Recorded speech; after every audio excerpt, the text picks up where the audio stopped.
கனகாம்பரத்தோட அப்பா இருக்காரே பீதாம்பரம், அவருக்கு ஒரு அக்கா ஒரு தங்க. அக்கா பேர் வசுமதி, தங்க பேர் கிரிஜா. இந்த கல்யாணம் நிச்சயமானதை கேள்விப்பட்டு கிரிஜா அம்மா அண்ணன் வீட்டுக்கு வந்தாங்க. எல்லாம் ரொம்ப சந்தோஷம், கல்யாணம் நிச்சயமானது, அதை பார்த்துட்டு கேட்டுட்டு போகலான்னு வந்தேன் அப்படின்னு கிரிஜா சொன்னோடனே பீதாம்பரம் சொன்னார், அம்மா கல்யாணம்லாம் நிச்சயம் பண்ணியாச்சு, அதெல்லாம் நீ ஒரு வாரத்துக்கு முன்னாடியே நீயும் மச்சானும் கல்யாண ஏற்பாடெல்லாம் பார்க்கணும், அதனால் அதுக்கு ஏற்பாடெல்லாம் செஞ்சுக்க என்று அவர் சொன்னார். பீதாம்பரம் சொன்ன உடனே அவர் அந்த கிரிஜாமா அதுக்கு என்ன அண்ணன், நான் ஒரு வாரத்துக்கு முன்னாடி வந்துடுறேன், நான் எல்லா வேலையும் பார்த்துக்கிறேன் அப்படின்னு சொல்லிட்டு கனகாம்பரத்தை போய் பார்த்து கிரிஜாம்மா ஒரு ஆசீர்வாதம் பண்ணுற மாதிரி ஒரு பாட்டு பாடினாங்க. கல்யாண வேளை காத்திருக்குது, கண்ணி உன்னை தேடிக்கொண்டு கதவை திறந்து கொண்டு, கல்யாண வேளை காத்திருக்குது.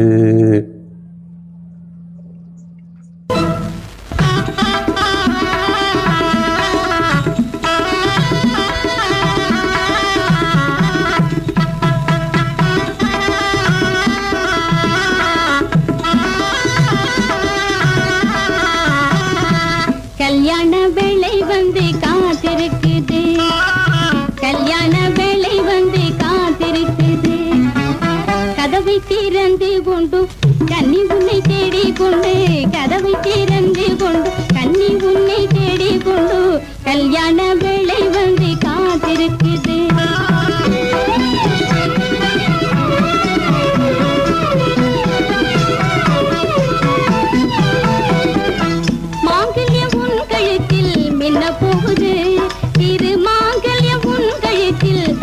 போகுது சீரான முகூர்த்தத்தில் சிங்கார பந்தலிட்டு, சீரான முகூர்த்தத்தில் சிங்கார பந்தலிட்டு, வாழை மரம் கட்டி தோரணங்கள் தொங்க விட்டு, கல்யாண வேளை காத்திருக்குது.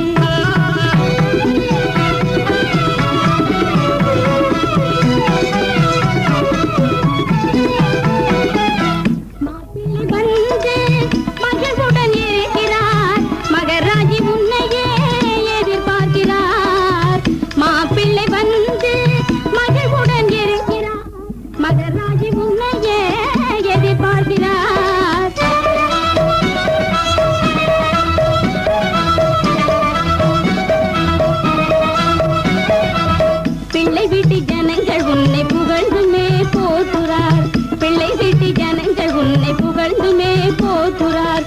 புத்திசாலி கெட்டிக்காரி புண்ணியசாலி என்கிறார், இப்பொழுதே பெட்டிச்சாவி தந்திடுவோம் என்கிறார். புத்திசாலி கெட்டிக்காரி புண்ணியசாலி என்கிறார், இப்பொழுது பெட்டிச்சாவி தந்திடுவோம் என்கிறார். கல்யாண வேளை காத்திருக்குது.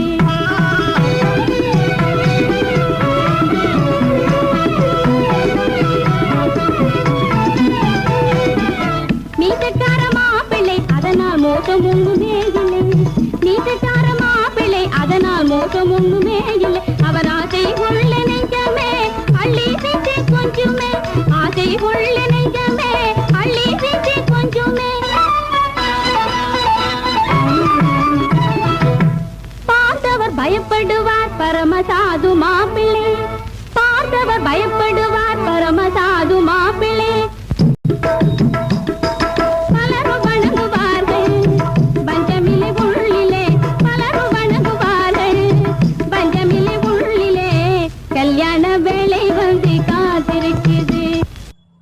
இதே நேரத்தில்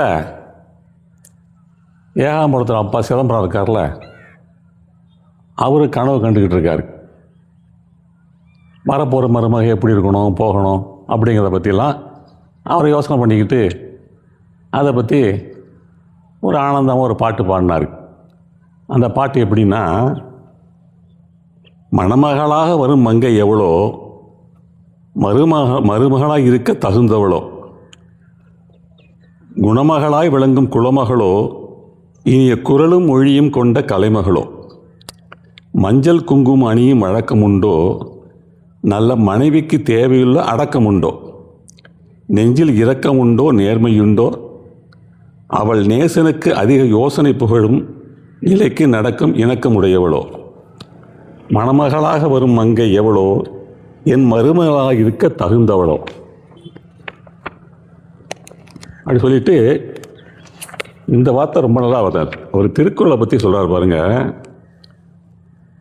பொறுக்கி எடுத்த முத்து கருத்தை தொகுத்து வைத்த திருக்குறள் முப்பாலும் படிப்பவளோ.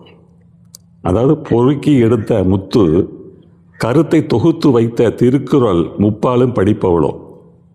அடுத்த சிலப்பதிகாரம். கடல் தெறிக்க கொதித்து மணி சிலம்பை உடைத்து நீதி தெரிவித்த கண்ணகியை துதிப்பவளோ. கடல் தெறிக்க கொதித்து மணி சிலம்பை உடைத்து நீதி தெரிவித்த கண்ணகியை துதிப்பவளோ. கடைசியாக அன்புக்கணை தொடுத்து துன்பத்தினை விரட்டும் ஆற்றல் மிகுந்தவளோ என்று நல்ல அழகாக ஒரு பாட்டு அருமையாக தன்னுடைய மருமகள் எப்படி இருக்குனுங்கிறத நம்ம பாடுறாரு. அந்த பாட்டை இப்போ கேளுங்க. மணமகளாக வரும் மங்கையவளோ, மணமகளாக வரும் மங்கையவளோ, மருமகளாயிருக்க தகுந்தவளோ. மணமகளாக வரும் மங்கையவளோ, மருமகளாயிருக்க தகுந்தவளோ. மணமகளாக வரும் மங்கையவளோ.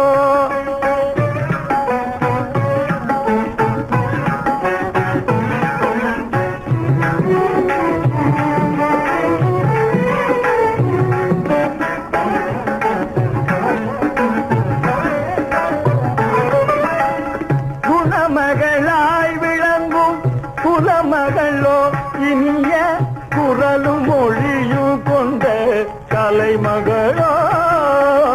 மணமகளாக வரும் மங்கையவளோ.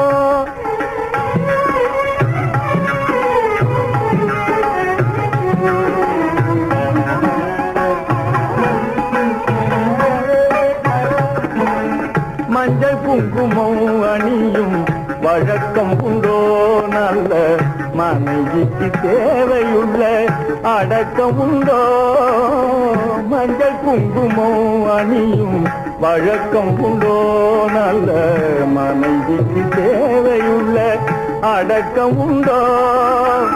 நெஞ்சில் இரக்கம் உண்டோ, நேர்மை உண்டோ. நெஞ்சில் இரக்கம் உண்டோ, நேர்மை உண்டோ.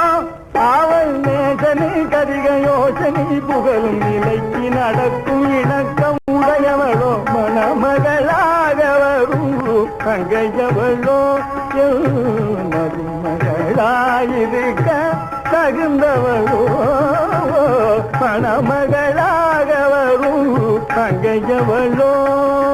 பொறுக்கி எடுத்த முத்து கருத்தை தொகுத்து வைத்த திருக்குறள் முப்பாலும் படிப்பவளோ.